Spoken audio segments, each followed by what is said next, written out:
It's too easy or too, all-encompassing to just say make the playoffs. I would like the debates over the future of Auston Matthews to come to an end. That's what I would wish for at 26. Yeah, what is the debate? Well, I'm sure you're unaware of Leaf fans that want him traded. You're unaware of Leaf fans who are speculating that he's finished here, he's done, he doesn't want to be here anymore. But that's do you not live in the city? I guess I just don't see it. But what is that based on? Well, he's not having a very good season. The team's terrible. You just wrote an article today. He's chasing history and no one's talking about it. Yeah, would that not indicate that people are turning on him? I don't know that. Do you think they're turning on him? I don't think they're turning on him. Well, I get the impression there's a lot of people doing it. He's not having a great year. The team is not having a great year. Absolutely. I think it's the way the city is wired, the way the fan base is wired, and I get it. I understand it. It's been a tough run for 6 decades, and Marner just left, and people are still kind of reacting to that. But I don't want to see this guy go anywhere. No, nor should I do not want to see the end of the Auston Matthews era in Toronto until he's basically ready to retire. 100%. That should be the goal here for that guy. Now, he's got to be better. Yeah. We've all criticized his play. But even him at 75% is still, what is he, a top 10? Like he's a top 12? He's top 12? No, not at 75%. Not player. I'm saying center.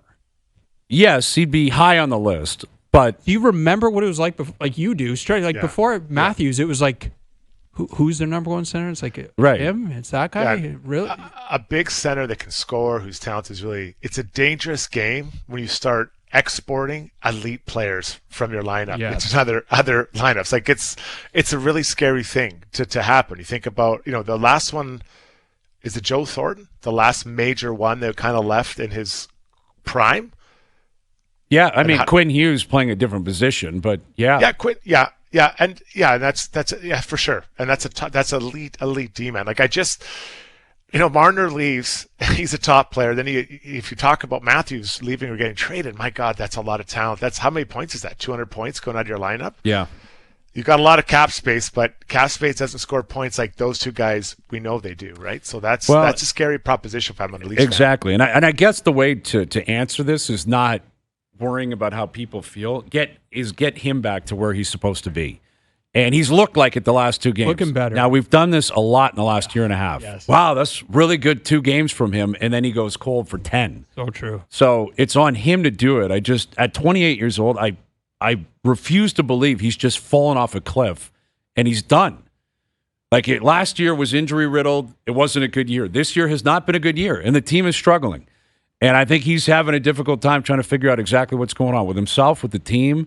We've discussed this a lot. Uncharted territory. It's almost the new year. They're in last place in the division. That's never happened in his career here, ever. So they're trying to figure it out. He's trying to figure it out. But he's 5 goals away from setting a new goal-scoring record.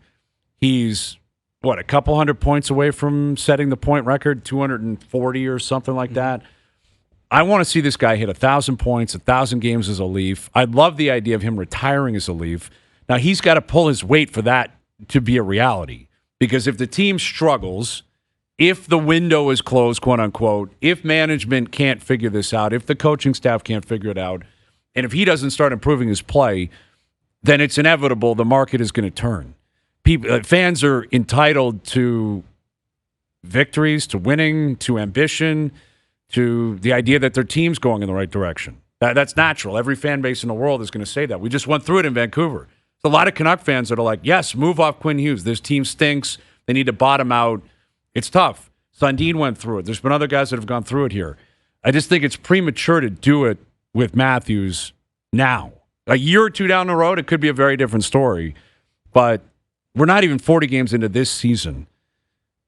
I'm already seeing it. I know you are too. You're playing aloof here, but you're seeing it and hearing it from Leaf fans that are like, trade this guy. He's not this. They stink. They need to reload. They need to reset. I just don't fire everybody. I mean, that's a separate thing. I don't think that they can really do that. I think they're in. I'm talking about the view of the fan base, though. Oh, I get it. I understand for which fans. is very important, Jonas. It ultimately dictates they're the customers for sure where a lot of this is going to go.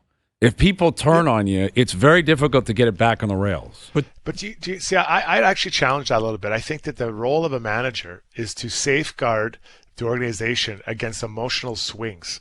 And what I think you're talking about, although I'm not in that market, I can read social media. There's emotional swings right now away from the once beloved Auston Matthews, right? And I think he's still a really good player, but you've got to be careful if you're the manager. You can't have those emotional decisions happen. You have to say, this is our guy. We're going to build around it. We're continuing to do it, because it's those guys, like, you just said it. Are there 10 other centers better than him? No. Maybe I don't know, Joe. Let's say within. But yeah, whatever he's the in number. what are 10 to 12, even at his 75% of what he used to be. So now you're training, and are you getting something back? Like, I guess Quinn Hughes, they got that Ziv Bullion, good young defenseman. But I know what Quinn Hughes is right now. Yes. Ziv might become that. He might become that guy, and I hope for the Canucks fans he does. But I know what Quinn is right now. He's arguably the top 2-3 defenseman in the world. Right now. And Auston Matthews, when he's at his best, he's in the top 5, maybe players in the world, for sure, top 5 centers. Well, and you have to be so careful, Hayes. Like, you can think like, oh, you get rid of this guy, you can just be bad forever. You can just be Buffalo, right? Like, it's not that hard to do. Like, you make a lot of bad decisions and you're just irrelevant forever. Like, look how it was after Sundin. Was it? Yeah, it was awful for really 7, awful 8, 9 years. The franchise took a beating. Yep. It was ugly. And like, I just think they have to do whatever they can to maximize this.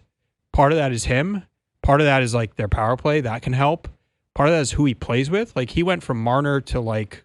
Well, he's got McMahon and Domi on right? his Like, line. those now, guys the line played pretty well. Fine, but like. It's crazy that those are your two wingers. You went from two guys who were basically third liners last year and okay, like not great, to now they're on your first line. Like Marner and Nyes, it's a drop off. Systemically, like the way that they play, I think has impacted him. Like, there's just all these different factors.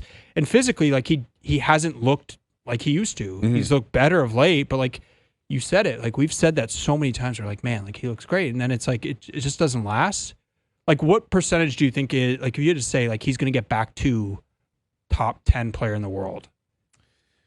I'd still be high on this. Me too. Like, I just, again, I get it it feels shocking. It looks shocking the last year and a half to watch him go from chasing 70, where every single night it was insane the way this guy was playing. Yes. Like, it was absurd what this guy was doing every single night, to this is just wild. And I refused. It'd be one thing if it was, I'll give you the George Springer analogy. Yeah. If George falls off next year, no one will be surprised. Springer will be 37, I believe, and you'll say it's age. He had a magical year.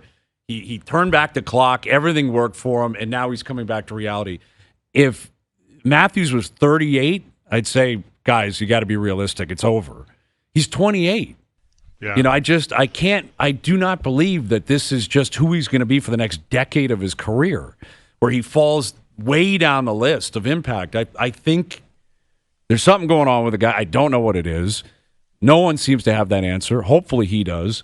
Hopefully they can rectify it, and hopefully this is just a 1.5, 2-year blip on the radar where he gets back to superstardom. But if you look at it, his line mates do matter. Think about Connor McDavid. Start the year, he was okay. I think, Jonas, you just went through where he's at with points. He didn't have Hyman to start the year, and Hyman came back. Nuge got hurt. Nugent Hopkins was playing, got hurt, then came back. I don't know. You might know it off the top of your head, Jonas, but I want to say McDavid has like 32 points in December or something. Like, insane. Crazy what he's doing. Insane. And yeah, there's some power play points in it for sure, but they still count the same. Yep. So he got his two guys back. His guys being Nugent Hopkins and Hyman, and those two guys are flying, and so is Connor, right? So now you put it with Auston, and you surround him with guys that are the same, maybe speed of play and skill level. It does make a difference.